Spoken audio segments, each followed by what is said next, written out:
అనగనగా శ్రీనివాసపురం అనే ఊళ్ళో రంగయ్య రత్తమ్మ అనే ఇద్దరు దంపతులుంటారు. వాళ్లకు రవి అనే 13 ఏళ్ల కొడుకుంటాడు. అయితే రంగయ్య రత్తమ్మకు ఎంత చిన్న విషయం మీదైనా ఏకాభిప్రాయం కుదిరేది కాదు. వాళ్ళెప్పుడూ పోట్లాడుకుంటూ ఉండేవారు. ఒకరోజు పొద్దుపోయి ఇంటికొచ్చిన రంగయ్య తనతో పాటు ఒక చీర తీసుకువచ్చి రత్తమ్మకిస్తూ, ఇదిగో రతమా, చూడు నీకోసం ఏం తెచ్చాను. ఏటీ సీరా? నాకున్నదేగా. ఏదో నేను సీర ముఖం ఎరగనట్టు నాకేదో కొత్తగా తెచ్చినట్టు మాట్లాడుతున్నా. అయినా నువ్వు తెచ్చిన సీర నాకేటి నచ్చలేదు.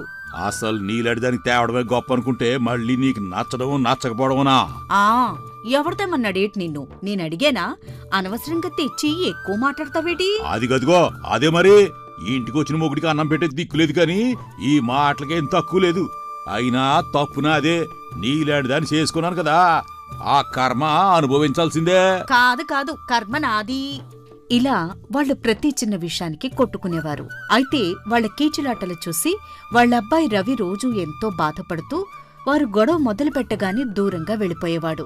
ఇదిలా ఉండగా రోజూ వాళ్ళిలా కొట్టుకోవడం గమనించిన వారి పక్కింట్లో ఉండే సత్తెమ్మ అనే ఒక ముసలావిడ వీరి గోల భరించలేక వాళ్ల వద్దకొచ్చి, నేను చూస్తూనే ఉన్నాను, మీరు ఎప్పుడూ కొట్టుకుంటూనే ఉంటారేంటర్రా? మీకు అసలు అలుపు అన్నదే రాదా? కలిసి ఉండటం మీకు అంత ఇష్టం లేకపోతే విడిపోవచ్చు కదా, ఎందుకు ఇలా బలవంతంగా కలిసి ఉండటం? బామ్మ, నువ్వు బాగానే చెప్తావు. నీ సలహా నాకు నచ్చింది. ఆ మడిసితో నేను ఏగలేకపోతున్నాను. అదేదో ఆ మడిసికి కూడా చెప్పు అని ఇంట్లో ఉన్న రంగయ్యకు వినపడేలా మాట్లాడుతుంది రత్తమ్మ. ఆ మాటలు విన్న రంగయ్య బయటకొచ్చి, పెళ్లి చేసుకుంటే ఏదో బాగుపడతానని నన్ను రాక్షసికిచ్చి పెళ్లి చేశారు. నా కర్మ ఎలా కాలిపోయింది. నేను ఈ గయ్యాలతో ఏగలేకపోతున్నాను. అలా మాట్లాడతావేంటబ్బాయి? పాపం రత్తమ్మ నొచ్చుకుంటుంది కదా. కొంచెం ఆవేశం తగ్గించుకుని ఇద్దరూ కూర్చుని మాట్లాడుకుంటే మీ సమస్య పరిష్కారం అవ్వచ్చు కదా. అట్ట గడ్డి పెట్టు బామ్మ, కనీసం ఆయనకి బుద్ధైనా వత్తది.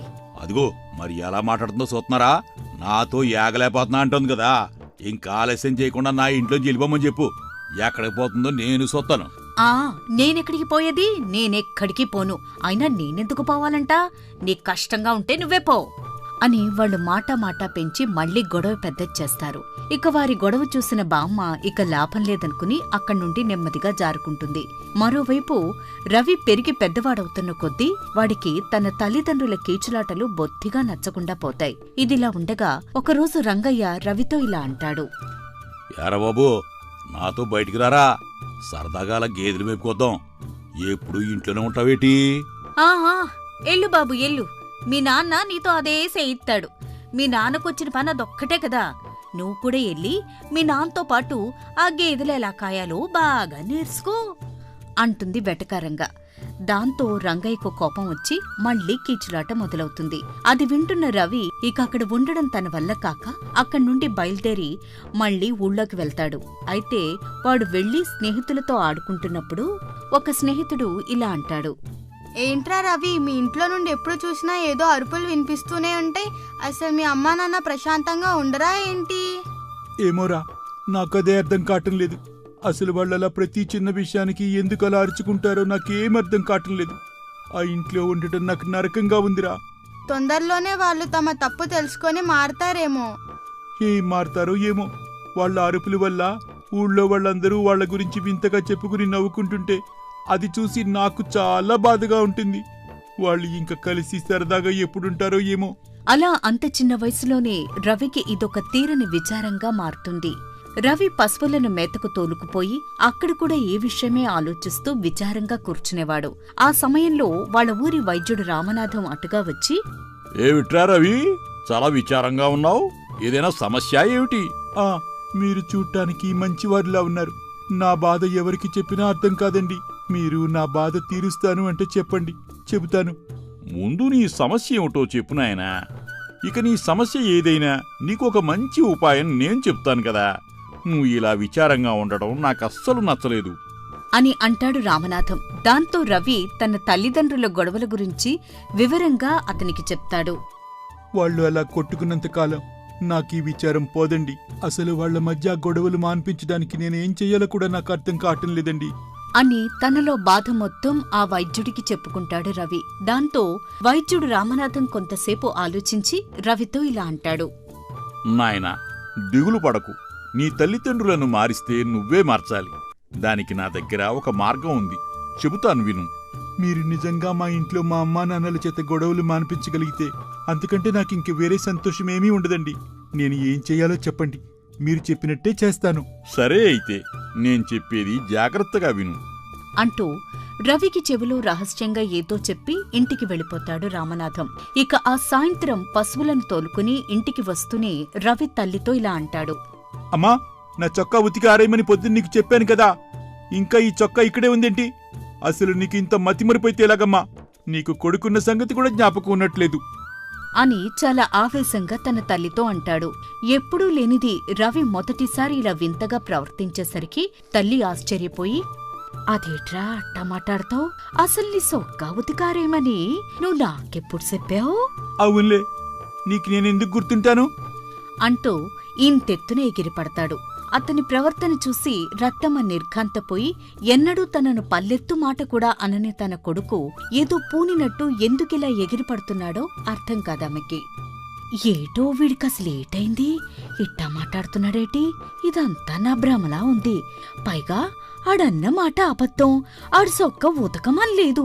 ఆళ్ళు ఈ మార్పు కారణమేటై ఉంటుంది అని తన మనసులో అనుకుని ఆమె సరుకులు తీసుకురావడానికి సంతకు వెళుతుంది. కొంతసేపటికి రంగయ్య పొలం నుంచి తిరిగొచ్చి మూతి ముడుచు కూర్చున్న కొడుకును చూసి, ఏట్రా బాబు రవి, అట్టవనో ఏనన్నా, ఒంటూ బాగలేదా? ఒంట్లో బాగలేకే, అంతా బాగానే ఉంది. కానీ మీ ఇద్దరు చేసే పనులకు ఊళ్ళో నలుగురి మధ్య తలెత్తుకు తిరగడమే చాలా కష్టంగా ఉంది నాన్న అని అంటాడు రవి. ఇక ఆ మాటలకు ఆశ్చర్యపోయిన రంగయ్య, ఏట్రా ఏం మాట్లాడుతున్నావు నువ్వు? అసలు నీకు ఇప్పుడు వచ్చిన తలవంపులేటి? అసలు నువ్వు ఇలా ఉండడానికి కారణమేటో ముందే చెప్పు. ఏం చెప్పమంటావు నాన్న? నాకు మంచి బట్టలు లేవు, నాకు చెప్పులు కూడా లేవు. ఎండలోనూ వానలోనూ ఉత్తికాళ్లతోనే తిరగాలి. నీకు నేను ఒక్కగానొక్క కొడుకుని కదా, నన్ను ఇలాగైనా చూసుకునేది అని అడుగుతాడు రవి ఆవేశంగా. అయితే ఈ మాటలు విన్న రంగయ్య వెలవెలపోతాడు. ఎన్నడూ నోరు తెరిచి ఏది అడగని రవి ఈరోజు తనతో ఇలా నిష్ఠూరంగా మాట్లాడేసరికి, అదేట్రా బాబు అలా మాట్లాడుతున్నావు? ఇంట్లో నీకు అన్నీ ఉన్నాయి కదా, నీకింకా ఏం కావాలంటే అది నేను తెచ్చిపెడతాను కదా. అంతేకాని ఇలా ఉండకరా బాబు. ఈ రోజంత కోపంగా ఉన్నావేటి అసలు నువ్వు? అసలు ఏటి జరిగిందో ముందు చెప్పరా. మీ అమ్మ నిన్ను గాని ఏటేం తిట్టిందా ఏటి అని అడుగుతాడు. ఇంతలో సరుకులు కొని ఇంటికి చేరుకున్న రత్తమ్మ అక్కడ తండ్రి కొడుకుల సంభాషణ విని కొడుకు అలా వింతగా మాట్లాడడం గమనించి తన మనసులో ఇలా అనుకుంటుంది. ఏటైంది రోజు ఈడికి? ఈడసలు నా కొడుకేనా? నాతోనే కాదు, ఆళ్ళ నాన్నతో కూడా ఈడు మామూలుగా లేడు. అసలు ఏటైందో తెలుసుకోవాలి అని వంట సిద్ధం చేసి రవిని భోజనానికి పిలుస్తుంది. అయితే ఆ రాత్రి భోజనాల దగ్గర కూడా రవి తల్లిదండ్రులిద్దరినీ తెగ విసిగిస్తాడు. అలా వారం రోజులు గడుస్తాయి. అయినా రవి మామూలు మనిషి కాడు. దాంతో తన కొడుకు పరిస్థితి చేయి దాటిపోవడంతో రత్తమ్మ తన భర్తతో ఇలా అంటుంది. ఇదిగో నిన్నే, ఈ మధ్య నీ కొడుకు పద్ధతులేటి బాగాలేదు. ఏదో ఎంతగా ప్రవర్తిస్తున్నాడు. ఆడికేదో గాలి సోకినట్టుంది. అని తీసుకెళ్లి ఆ భూత వైద్యుడి చేత ఏదైనా మంత్రం వేయించరాదు అని అడుగుతుంది. అయితే భార్య ఎడ్డవంటే తెడ్డవనే రంగయ్య ఆమె మాటకు అడ్డు చెప్తూ, ఏటి భూత వైద్యుడి దగ్గరికి తీసుకెళ్లాలా? ఆడికిప్పుడు కావాల్సిందే మంత్రం వేయడం కాదు, ఆడిని వైద్యుడి దగ్గరికి తీసుకెళ్లి ఏదైనా మందిప్పించాలా. ఇంకా నీ పాతకాలం అలవాట్లు నువ్వును. ఆ ఈ జబ్బుకి మందెవడిస్తాడట? భూతైద్యుడైతే మంత్రమేసి క్షణాల్లో అడిగి పట్టిన దయ్యాన్ని వదిలిస్తాడు అంటుంది రత్తమ్మ. దాంతో మళ్లీ వారిద్దరి మధ్య మాట పెరిగి, నువ్వు బోండగా ఈ ఇంట్లోకి ఇంకో దెయ్యం ఎందుకు వస్తుందే? ఆడికి ఏ రోగం వచ్చిందో కనిపెట్టి మందెత్తాడు అంటాడు రంగయ్య. దాంతో ఇద్దరు చచ్చెట్టు పోట్లాడుకుంటారు. వాళ్లను చాలాసేపు పోట్లాడుకొనిచ్చి రవి ఇక ఉండబట్టలేక, ఇంకా మీ గొడవ ఆపండి. నేను మన ఊరి వైద్యుడు రామనాథం గారి దగ్గరికైతే వస్తాను, నన్ను అక్కడికి తీసుకువెళ్ళండి అంటాడు రవి. దాంతో ఎవరి దగ్గరికి రాను అనకుండా అలా వైద్యుడి దగ్గరికి వస్తానన్నందుకు తల్లిదండ్రులిద్దరూ ఎంతో సంతోషించి రవిని తీసుకుని రామనాథం దగ్గరికి వెళతారు. వాళ్లు చెప్పిందంతా విన్న రామనాథం, మీ కుర్రవాడి సమస్యను నయం చేయటం నాకు పెద్ద పనేమీ కాదు. కాని అంతకంటే ముందు నేను మిమ్మల్ని ఇద్దరినీ విడివిడిగా ఒక ప్రశ్న అడుగుతాను.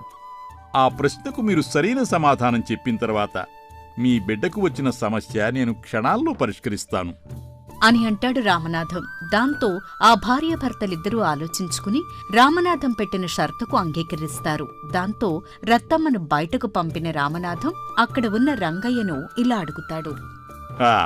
రంగయ్య, ఇప్పుడు చెప్పు, రవి నీ కొడుకే కదా?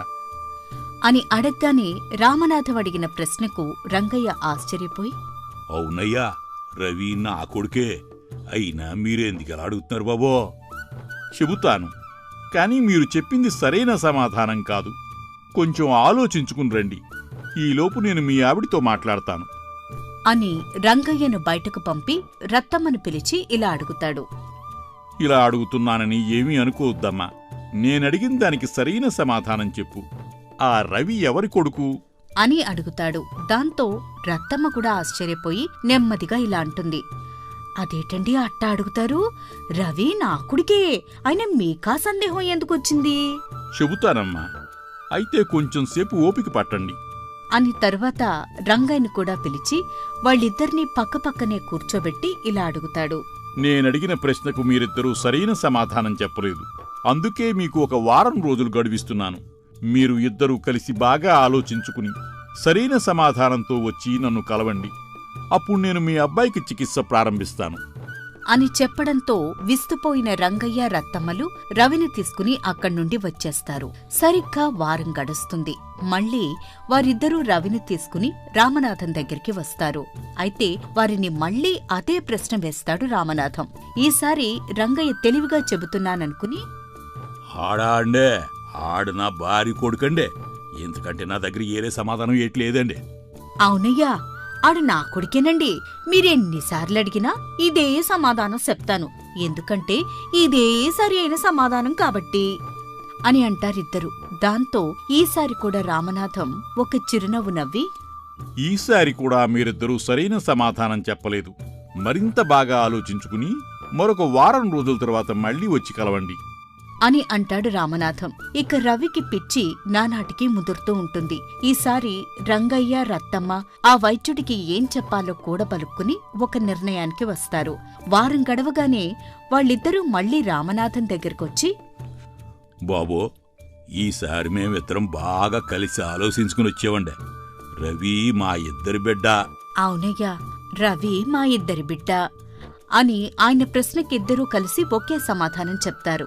దాంతో రామనాథం మనస్ఫూర్తిగా నవ్వుకుని, అవునర్రా, ఈసారి మీరు సరైన సమాధానం చెప్పారు.